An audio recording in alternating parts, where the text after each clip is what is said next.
Aguanta, aguanta.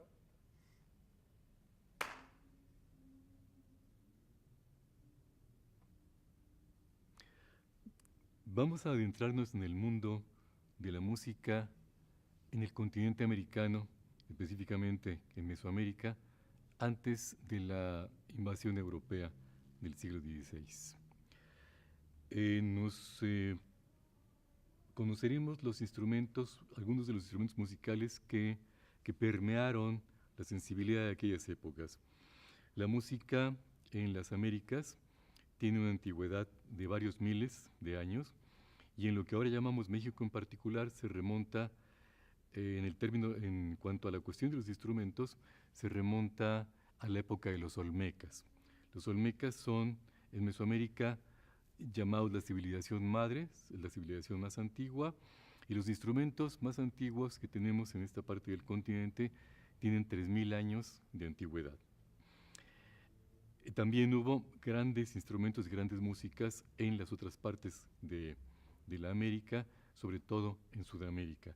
Hay todo un mundo ancestral, extraordinario, maravilloso, preincaico, que se remonta en aquellas tierras hasta la cultura de Valdivia, que tiene 5000 años de antigüedad. Como nos damos cuenta, la música ha estado presente en el continente americano desde los albores de la civilización y ha acompañado al ser humano en todo tipo de manifestaciones, desde el nacimiento hasta la muerte.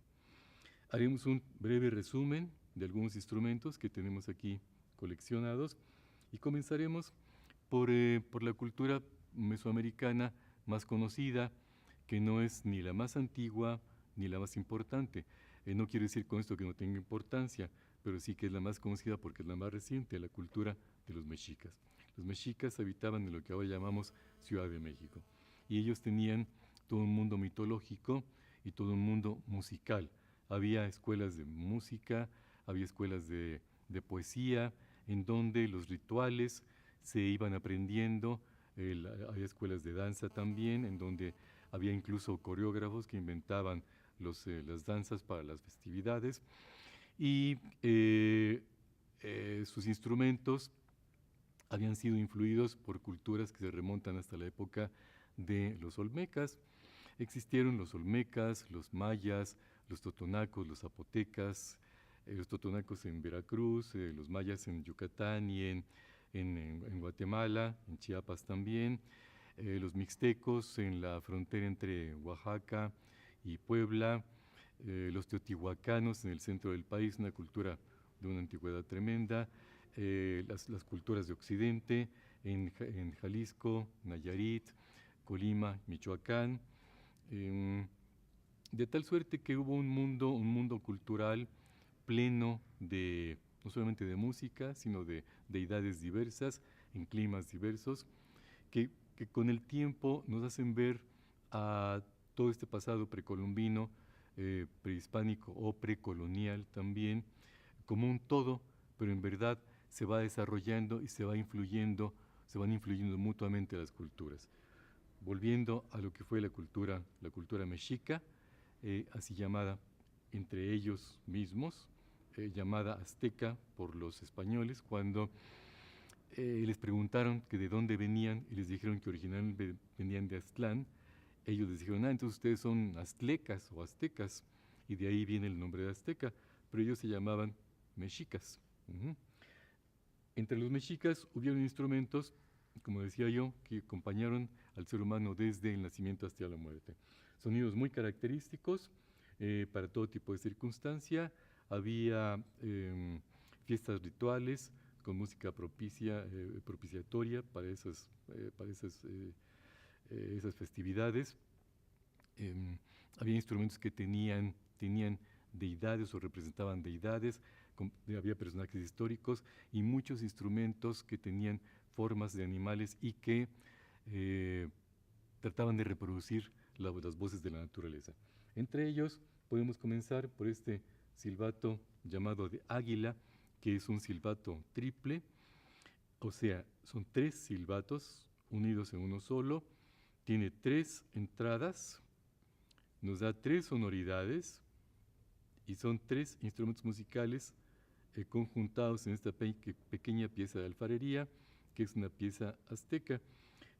Escuchemos el sonido que intenta reproducir la voz de las águilas del altiplano y que era característico que lo utilizaran los guerreros águila durante las batallas. Este es el sonido.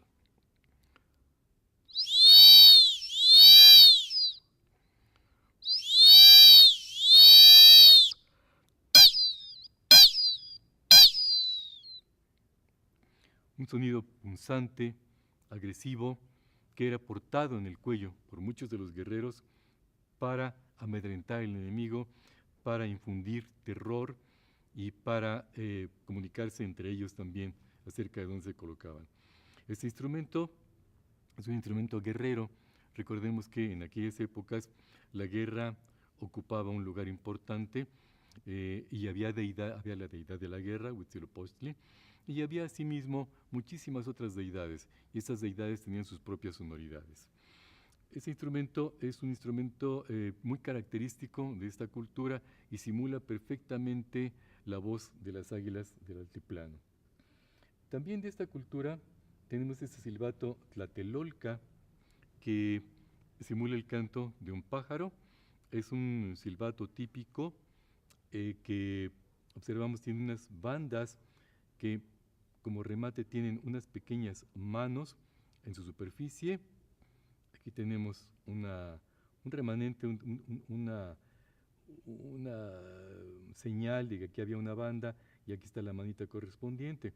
El silbato tiene un orificio de entrada por donde se sopla, un punto de salida donde se corta el aire y se produce el sonido, y aquí atrás tiene otros orificios, una agarradera para ponerle una cuerda a través de ella, que es un dato característico de muchos de los silbatos, y un agujero por donde se manipula el sonido.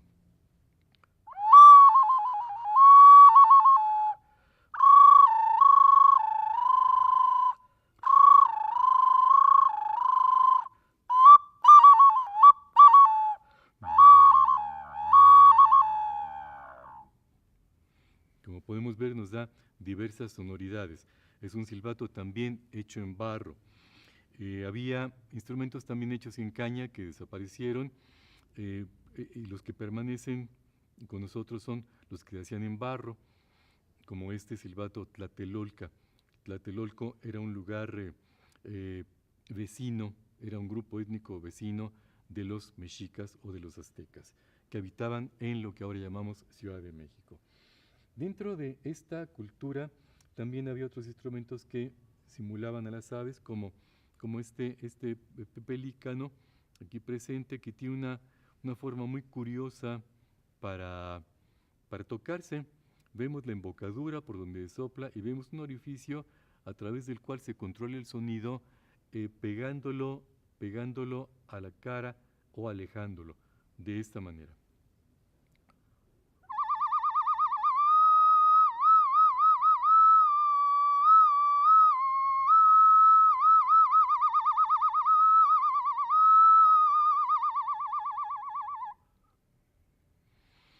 A ellos les interesaba reproducir las voces de la naturaleza porque